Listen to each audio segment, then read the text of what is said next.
Hello friend, नमस्कार। आप सभी दोस्तों का एक बार फिर से मैं अपने यूट्यूब चैनल पर तहे दिल से स्वागत करता हूं दोस्तों। तो चलिए आज का हम लोग टेस्ट स्टार्ट करते हैं। जो व्यक्ति पहली बार अगर चैनल को देख रहे हैं तो प्लीज़ चैनल को सब्सक्राइब कर दीजिएगा, लाइक कर दीजिएगा। तो चलिए स्टार्ट करते हैं आज का टेस्ट का पहला क्वेश्चन। तो वीडियो को अंत तक देखिएगा तब भी कुछ समझ में आएगा, है ना। आपको अपना आकलन पता कर सकते हैं कि हम कितना मुझे आता है, कितना नहीं आता है, कितना तैयारी हो चुका है, कितना बाकी है। तो चलिए वीडियो को हम स्टार्ट करते हैं। तो कहता है, देखिए, निम्नलिखित में से कौन सबसे चमकदार ग्रह है। सबसे चमकदार ग्रह के बारे में पूछ रहा है, जिसको बोलते हैं चमकदार है यानी चमकीला, है ना। तो कहता है कि निम्न में से कौन सबसे चमकदार ग्रह है। आपको एक क्वेश्चन पर 5 से 7 सेकंड दिए जाएंगे।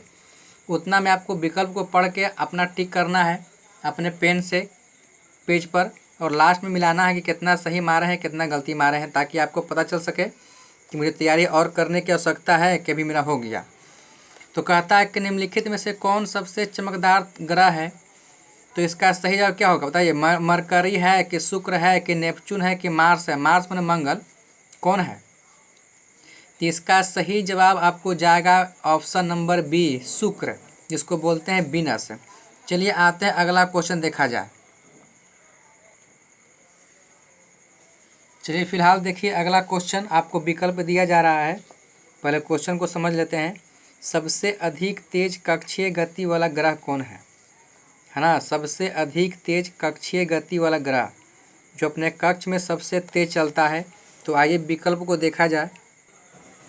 चलिए ये रहा आपका विकल्प कि बुध है कि बृहस्पति है कि शनि है कि पृथ्वी है। ये पता करना है कि सबसे तेज कौन चलता है अपने कक्ष में, कौन सा ग्रह जो है अपने कक्ष में सबसे तेज चलता है। बताइए इसका सही जवाब क्या होगा। इसका सही जवाब क्या होगा, option number B, Brihaspati. Brihaspati जो है सबसे अपने कक्ष में तेज चलता है। तो कौन जाएगा ऑप्शन नंबर बी। चलिए आते अगला क्वेश्चन। चलिए अगला क्वेश्चन देखा जाए। कहता है कि पृथ्वी की उपसौर, जिसको इंग्लिश में कहते हैं पेरिहेलियन, स्थिति किस महीने में होती है। मतलब पेरिहेलियन कहने का मतलब, उपसौर कहने का मतलब कि पृथ्वी कब सबसे नज़दीक आता है सूर्य के, है ना। वही पूछा, उसी को बोलते हैं उपसौर। तो किस दिन या किस माह में सूर्य जो है पृथ्वी के सबसे नज़दीक आता है। सबसे नज़दीक आना कहलाता है उपसौर, और सबसे दूर जाना कहलाता है अपसौर या सूर्योच्च। तो ये आपको पूछ रहा है उपसौर यानी सबसे नज़दीक है किस महीने में आती है। तो इसका सही जवाब बताइए क्या होगा। इसका सही जवाब होगा जनवरी।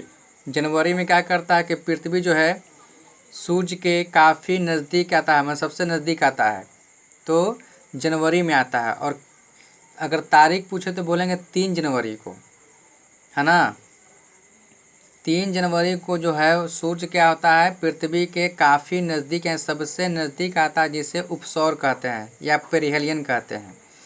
और 4 जुलाई को क्या होता है कि सूर्य जो है पृथ्वी से सबसे अधिक दूर रहता है, उसको बोलते हैं अपसौर, अपसौर, अपेहेलियन, है ना। वो आपको 4 जुलाई को होता है, सबसे दूर वाला स्थिति। तो इसका सही जवाब क्या होगा, ऑप्शन नंबर बी, जनवरी।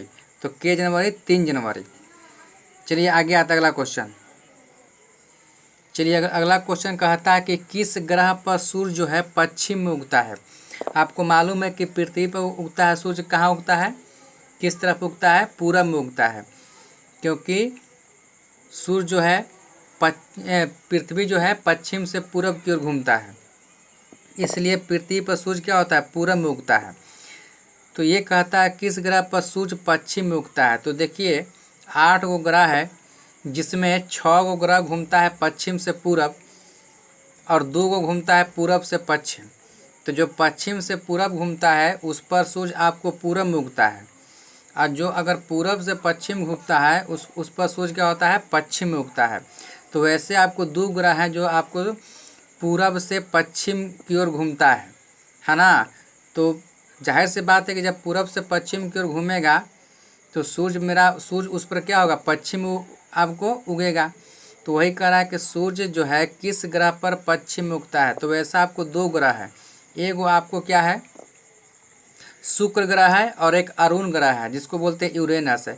तो इसमें तो यूरेनस आपको दिया नहीं है, देखिए शुक्र दिया है, तो इसमें कौन जाएगा आंसर? शुक्र जाएगा। इसका मतलब कि कौन जाएगा होगा ऑप्शन? ऑप्शन नंबर बी शुक्र ग्रह होगा। शुक्र पर जो है सूर्य क्या है? पश्चिम में उगता है। इसका जाहिर सी बात है कि जो ये आपको जो शुक्र ग्रह है घूमता है पूरब से पश्चिम की ओर। तो दो ग्रह ऐसे हैं जो पूरब से पश्चिम की ओर घूमते हैं, एक शुक्र और एक अरुण जिसको बोलते हैं यूरेनस है। अब इसी दो ग्रह पर सूर्य पश्चिम में उगता है। तो इसका सही जवाब क्या होगा? ऑप्शन नंबर बी शुक्र। चलिए आगे आते हैं। चलिए अगला क्वेश्चन देखा जाए, किस ग्रह पर सूर्य जो है पश्चिम में उगता है? अच्छा ये क्वेश्चन तो हो गया ना, अगला क्वेश्चन देखते हैं। चलिए अगला क्वेश्चन ये है, जब दिन और रात बराबर होते हैं तब विषुव यानी इक्विनोक्स कहते हैं उसको। तो विषुव वर्ष के दो काल होते हैं, यानी कहने का मतलब कि जब दिन और रात बराबर होते हैं तो विषुव वर्ष के दो काल होते हैं। तो कौन कौन से समय में आपको दिन और रात बराबर होते हैं? कौन ऐसा तारीख है, कौन ऐसा महीना है, वही पूछ रहा है जिसमें वर्ष के दो जो है दो ऐसे समय हैं, दो काल हैं, काल मतलब समय, जिसमें दिन और रात क्या होते हैं? बराबर होते हैं। तो इसका सही जवाब कौन सा होगा? इसका सही जवाब बताइए। ऑप्शन नंबर ए जाएगा 21 मार्च और 23 सितंबर। यही दो गो समय है, काल है, जब दिन और रात होते हैं बराबर साल में, है ना। तो ऑप्शन क्या जाएगा? ए। चलिए आते हैं अगला क्वेश्चन। चलिए अगला क्वेश्चन देखा जाए, सी ऑफ ट्रैंक्विलिटी जिसको बोलते हैं शांति का सागर, कहाँ पर है? सी ऑफ ट्रैंक्विलिटी, इसको हिंदी में कहते हैं शांति का सागर। ये कहाँ पर स्थित है? पृथ्वी पर है कि सूर्य पर है कि बृहस्पति पर है कि चंद्रमा पर है? कहाँ पर है ये? आपको कहाँ पर है? इसका सही विकल्प क्या होगा? ऑप्शन नंबर डी चंद्रमा पर है। सी ऑफ ट्रैंक्विलिटी जो शांति का सागर है कहाँ पर है? चंद्रमा पर। ऑप्शन नंबर डी चंद्रमा। चलिए अगला क्वेश्चन देखा जाए, आँखों से दिखने वाला क्षुद्र ग्रह का नाम। एक तो जो क्षुद्र ग्रह पाया जाता है, आपको अगर कोई पूछेगा कि क्षुद्र ग्रह कहाँ पाया तो बताएंगे क्या? मंगल और बृहस्पति के बीच में पाया जाता है। जो क्षुद्र ग्रह है, एस्टेरॉयड है, जो आपको वो पाया जाता है मंगल ग्रह और बृहस्पति ग्रह के बीच में। तो वही कहता है कि आँखों से दिखने वाला क्षुद्र ग्रह का नाम क्या है, जो आँखों से हम देखते हैं?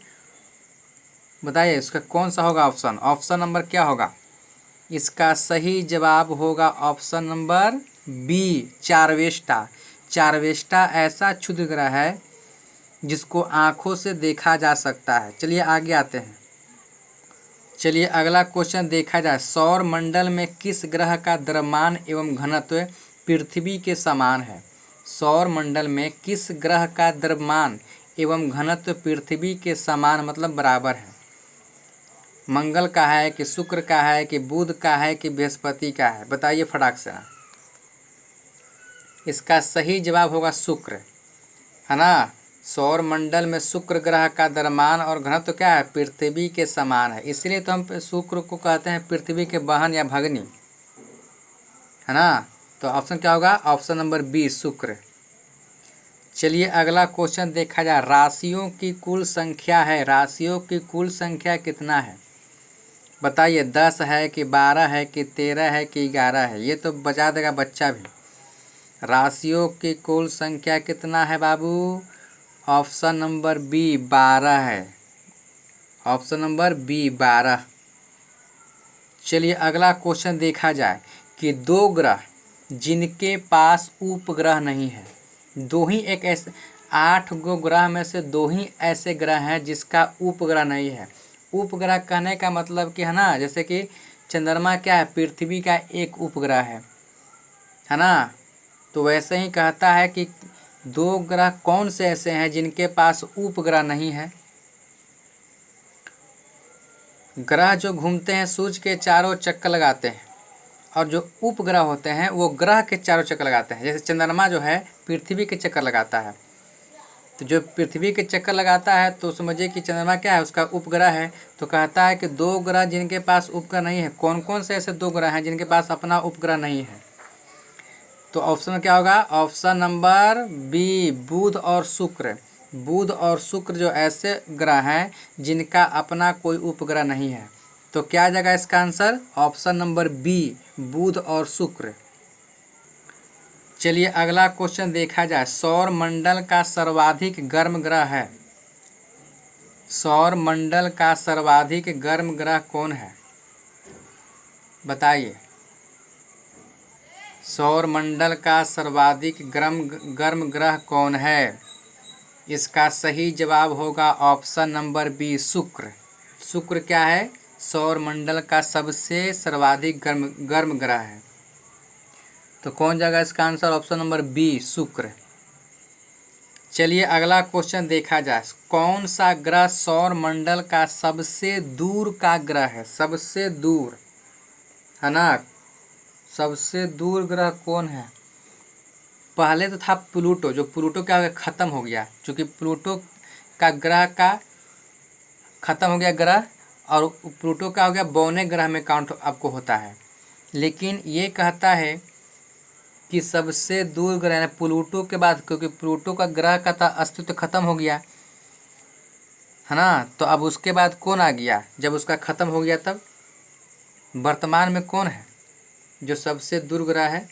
इसका सही जवाब होगा ऑप्शन नंबर ए, नेपच्यून, जिसको बोलते हैं क्या? वरुण, है ना। तो ऑप्शन नंबर क्या होगा? ए, नेपच्यून। हिंदी में कहते हैं वरुण। चलिए अगला क्वेश्चन देखा जाए। पूरब से पश्चिम की ओर परिक्रमा करने वाला ग्रह, हम बताए थे आपको पहले भी कि पूरब से पश्चिम की ओर दो ही ग्रह ऐसे हैं जो पूरब से पश्चिम की ओर घूमते हैं, और उसी ग्रह पर आपको सूर्य क्या है? पश्चिम में उगता है। जो पूरब से पश्चिम की ओर घूमेगा उस पर सूर्य क्या होगा? पश्चिम में उगेगा। तो कौन कौन से ग्रह बताए थे आपको, हम याद है? इसका सही जवाब होगा ऑप्शन नंबर डी, शुक्र और यूरेनस, जिसको यूरेनस को बोलते हैं क्या चीज? अरुण। हैं शुक्र और अरुण जो ऐसे ही दो ग्रह हैं जिस पर जो पूरब से पश्चिम की ओर घूमते हैं, परिक्रमा करते हैं, इसलिए ये दोनों ग्रह पर सूर्य क्या है? पश्चिम में उगता है। तो ऑप्शन क्या जाएगा? डी, ए तथा बी दोनों। चलिए अगला क्वेश्चन देखा जाए। प्रकाश की गति से जाने पर चंद्रमा पर लगभग कितने समय में पहुंचा जा सकता है? या यूं कह सकते हैं कि चंद्रमा का प्रकाश पृथ्वी पर आने में कितना समय लगता है। दोनों का मतलब एक ही हुआ कि प्रकाश की गति से जाने पर चंद्रमा पर लगभग कितने समय में पहुंचा जा सकता है, या इसको ऐसे भी कह सकते हैं कि चंद्रमा का प्रकाश पृथ्वी तक आने में कितना समय लेता है। दोनों का मतलब सेम ही है। इसका सही जवाब होगा 13 सेकेंड, यानी 1.28 होता है, 1.28 रियल में। लेकिन 28 ना कह के 3 कह दिया, 1.3 यानी 13 सेकंड कह सकते हैं। इसका सही जवाब क्या होगा? Option number A. अगर यही कहता सूर्य के तब, तो चंद्रमा के जगह सूर्य कहता तो उसका क्या होता? उसका होता 8 मिनट 19 सेकंड।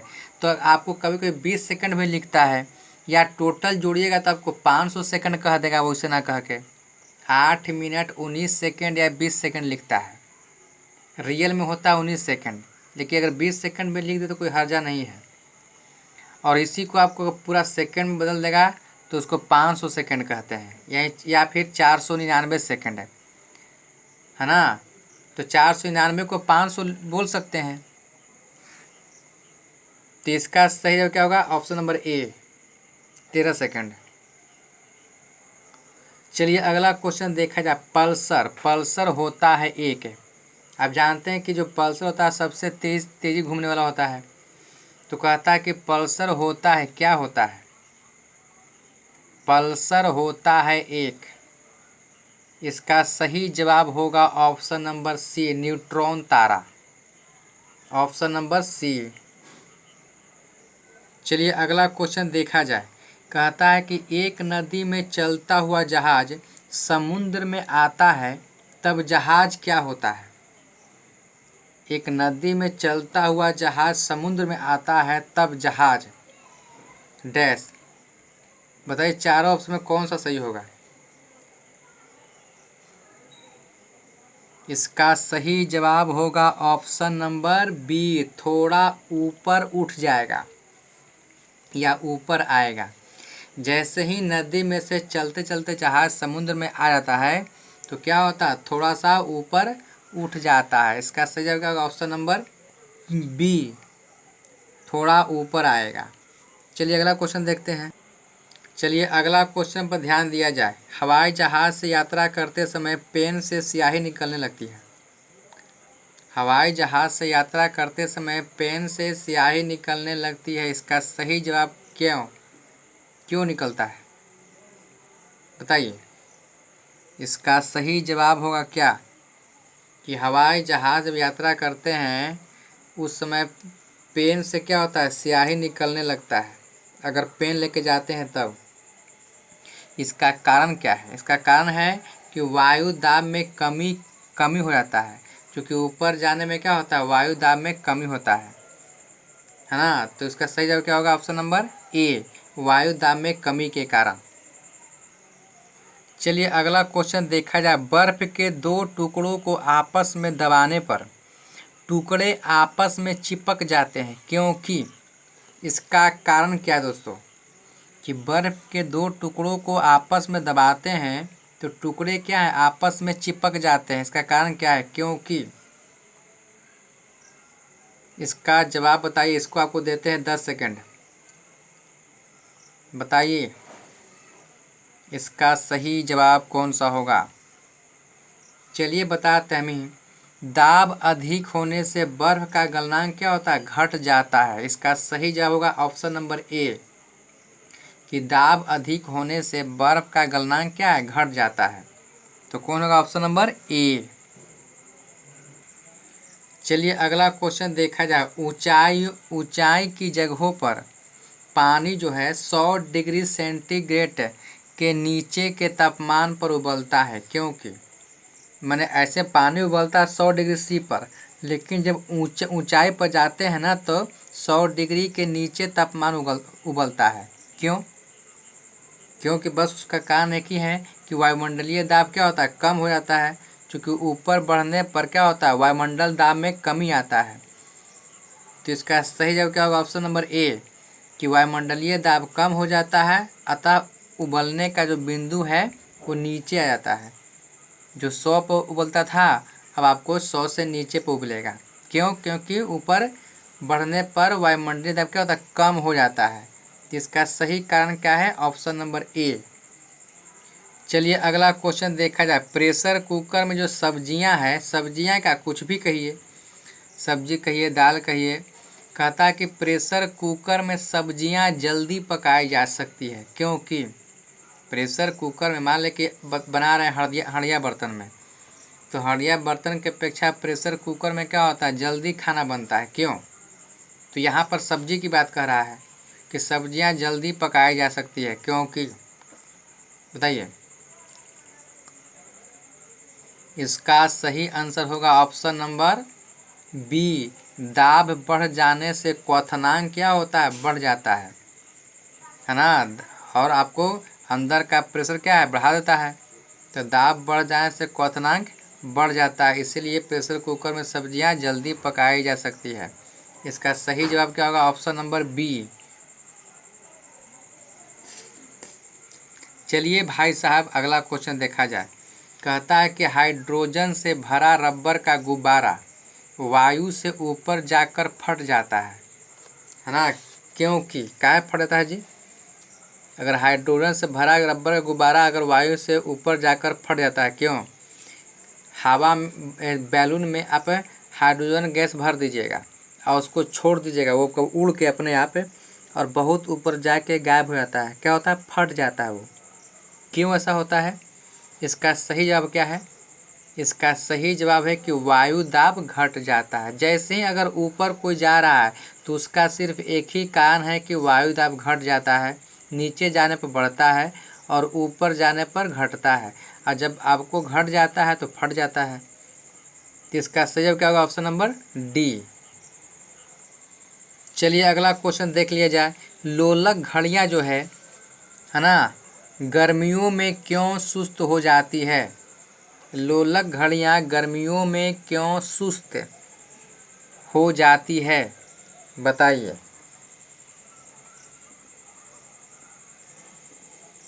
इसका सही जवाब होगा क्या? ऑप्शन नंबर सी। लोलक की लंबाई क्या होता है? बढ़ जाने के कारण ऐसा होता है। लोलक की लंबाई क्या होता है? बढ़ जाता है, इसीलिए इसी कारण से आपको लोलक घड़ियाँ गर्मी में सुस्त हो जाती है। इसका सही जवाब होगा ऑप्शन नंबर सी। चलिए आते हैं अगला क्वेश्चन देखते हैं।